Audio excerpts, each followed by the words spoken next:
Hello guys, আসসালামু আলাইকুম। কেমন আছেন সবাই? নিশ্চয়ই ভালো। আজকে আমি আবারও হাজির হয়ে গেলাম আপনাদের জন্য নো ফেল বাসায় বানানো একটা কাচ্চির রেসিপি নিয়ে। এটা বাসায় কিছু মসল্লা যদি আপনার হাতের কাছে থাকে, তবে আপনিও দোকানের মতো নো ফেল কাচ্চি রেসিপি বানাতে পারবেন। তো চলুন শুরু করি। প্রথমে আমি কিছু মসল্লা বানাবো, যার জন্য নিয়ে নিচ্ছি 1 চামচ করে কাবাব চিনি, লং, এলাচ, দারচিনি, সাদা গোলমরিচ, কালো গোলমরিচ, জয়ফল, জয়ত্রী, 3টা পিপল, একটা শুকনো আদা, তেজপাতা 6-7টা, তারপর শুকনো মরিচ 5-6টা।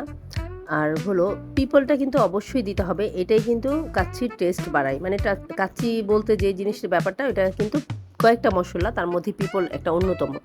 তারপরে আপনারা দিতে পারবেন মৌরি 1 চা চামচ, এবং রাঁধুনিও 1 চা চামচ। এই দুইটা 1 চা চামচ করে দেবেন, টেবিল চামচে না, শুধু 1 চা চামচ। এগুলো সব একসাথে, আর স্টার অ্যানাইস যেটা গরম মশলাতে থাকে সব কিছু, আর সরিষা 1 চা চামচ, সবগুলা দিয়ে খুব ভালোভাবে ব্লেন্ড করে নিলেই হয়ে যাবে। আর অন্যদিকে আমি এখানে মাংসের মধ্যে প্রথমে কাঁচা পেঁপে বাটা দিচ্ছি, যেটা হলো পেঁপের খোসাটা। এটা কিন্তু মাংস না, পেঁপে না, শুধু পেঁপের খোসাটা বেটে 1 টেবিল চামচ দিতে হবে। তারপর টক দই 2 টেবিল চামচের মতো দিয়েছি।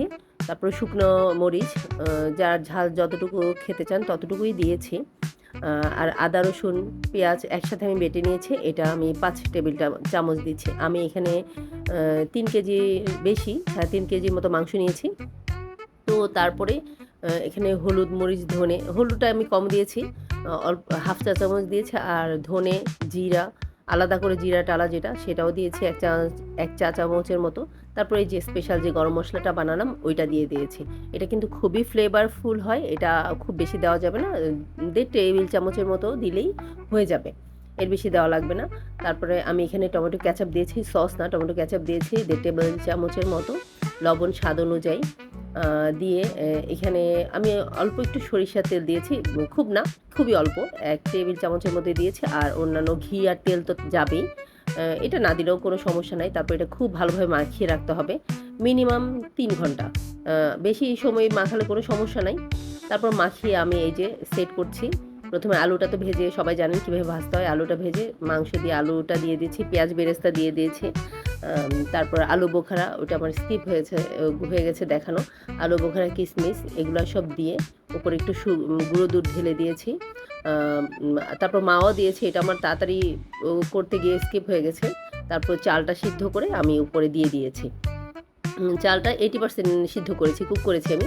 চালটা সিদ্ধের সময় শাহি জিরা এবং গরম মশলা দিয়ে সিদ্ধ করে নিয়েছি। তো অন্যদিকে আমি একটা লিকুইড বানিয়েছি, যেটা হলো লিকুইড দুধের মধ্যে কেওড়া, তারপরে গুঁড়ো দুধ, মাওয়া, ঘি, এগুলো সবগুলা তেল দিয়ে উপরে ঢেলে দিয়েছি।